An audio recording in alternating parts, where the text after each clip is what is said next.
guys, today I'm going to talk a little bit about work and my job. I'm going to be doing this video in collaboration with a few other really cool girls, and we all do non-traditional types of jobs. So there's me, and I'm going to be talking about working abroad outside of my home country, and then there's Cheryl, who's talking about remote working. There's also Louise, who is a startup entrepreneur, and she's going to be talking about her experiences, and then Zoe, who is a freelancer full-time. So all the links to the other videos in this collaboration are in the description box below. Open them up in tabs, save them for after this video because you definitely will want to check out those other videos. But my video is going to be all about my experiences as somebody who is now working abroad. First, I want to talk to you guys a little bit about my story and my experience very briefly, especially for anybody who may not be very familiar with what I was doing before France. And then I'm going to roll into a little bit of my advice, what I've learned, pros and cons, those types of things about working abroad. So hopefully this will be helpful as well as just kind of interesting for anybody who has or is interested in working in a different country and moving and just doing something a little bit non-traditional with their work life. So firstly, a little bit about my story. I'm an American, obviously, and I studied through my undergraduate degree in the US. My subject was English literature, well, more specifically just English, but I kind of specialized in literature, and then I got minors in creative writing and music. And I also was really close to having a specialization in Spanish, but I stopped just shy of like 2 classes, I think. Not enough time. After that, I did probably what started this whole grand adventure that my life has become, and I went to the UK and I studied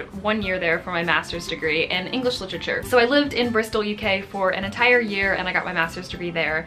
And that is also where I met who is now my husband, who is French. So you can sort of see where this is going and how I ended up in France. I got my degree there. I ended up going to Spain for a couple of months, but then I ended up going back to the US to look for work. So I worked a couple of years in sort of traditional jobs, a little bit of freelancing and stuff in there while I was looking for a job. After this couple of years, I ended up getting married, and then I moved to France, and that is when my working abroad experience really started. I ended up getting a job actually right away, and that was due to a lot of work on my part. I spent hours, but also I know that it was a little bit of luck as well because the right job had to be opened at the right time, so I got very fortunate with that. Right now I'm working for a media company, and I'm working in English. That is my specialty, and that is something that I'll talk a little bit about later, but it's something that you're going to want to keep in mind when you're looking for jobs in another country. The application process in France is somewhat similar to what I was used to in the US, but there were specifically some things that were quite different. First of all, you're going to want to be careful about the sources that you're looking at because sometimes they overlap. In fact, the job that I ended up getting I found on Indeed, and that is one that's used quite commonly in the US as well. I also found several that I ended up applying for on LinkedIn. There are specifically some French sources, and again, depending on where you're looking for work, there might be some sources that are only going to be popular in the country you're looking in, and you're going to want to find those. Another really important thing to think about is keywords. So for example, in France, a lot of job titles, regardless of what language you're going to be working in, a lot of them are in English.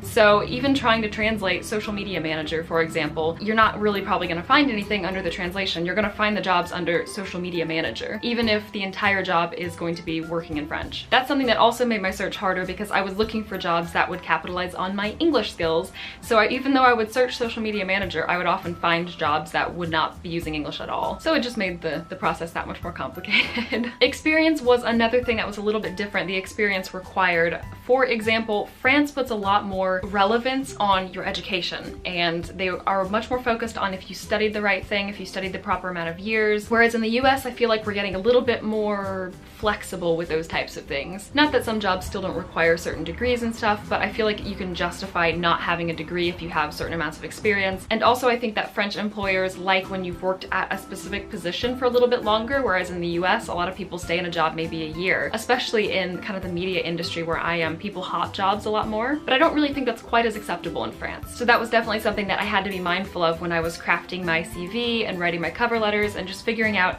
sort of which points of my experience to emphasize and how to phrase things in a way that would appeal to French employers. It definitely adds an extra level of challenge when you're not someone who's grown up in that, because even if you don't have an entire class on that in high school, there are still certain things that you discuss with your teachers, you discuss with other students. You kind of grow up with an idea of how you're going to have to apply for jobs in the future.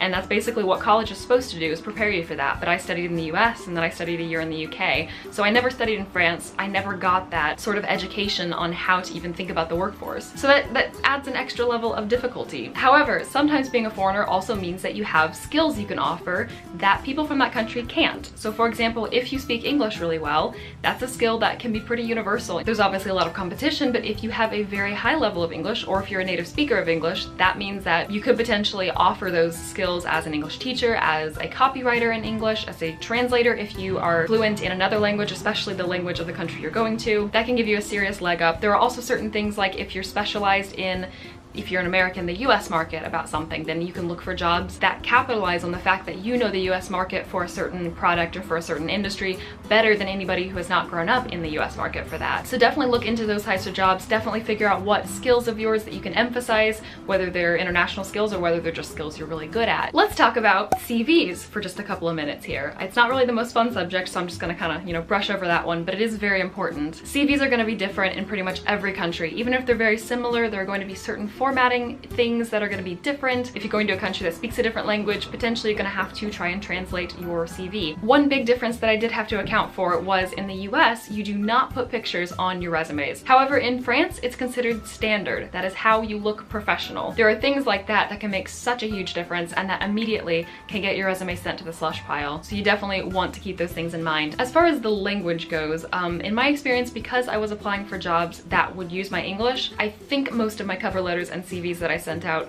were in English. Pretty much the rule of thumb that I followed, unless of course they specified otherwise in the job entry, was that the language that the job posting was written in was the language that I submitted in. So if the job posting I found was written in French, I would submit all my documents in French, and the same for English, of course. Because I ended up finding my job so quickly, I actually only had, I think, 2 interviews. One was for the job that I obviously ended up getting quite quickly, and then the other one was, I don't even remember what. It was a phone interview, and actually it went pretty badly. My French level was not extremely good, and it was all in French, so added to the fact that it was on the phone, it was a little bit of a disaster. The thing that made that one so difficult was that I expected the interview to be in English because all the communications with the person were in English. Obviously, it's a French company, so it's no surprise that it would be in English, but then why would all of the communications leading up to that point be in English? Regardless, it was a little bit scary and it didn't go so great, but the other interview I had was much clearer. As for the company that I ended up working for, everything was very upfront and everyone was very clear about what was expected of me from the interview. So that was obviously much better, and that is going to depend on where you interview. Try to be prepared on other things as well, obviously, but you can't prepare for everything. That's pretty much just good job advice. When you go in for an interview, prepare what you know you need. Otherwise, just,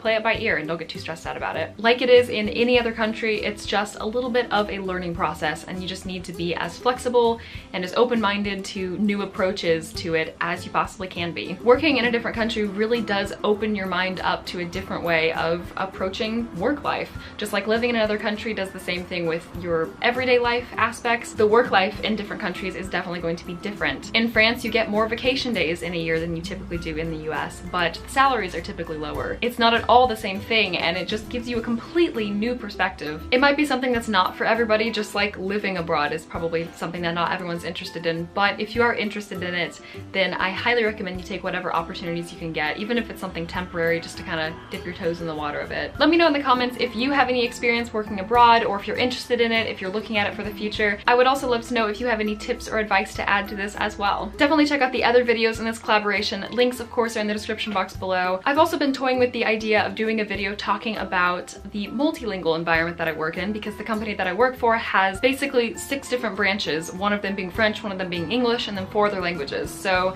if you're interested in kind of hearing my pros and cons of that type of environment and kind of going into this in more detail, definitely let me know, because that's a potential future video. Thank you guys all so much for watching, as always, and I will talk to you guys soon.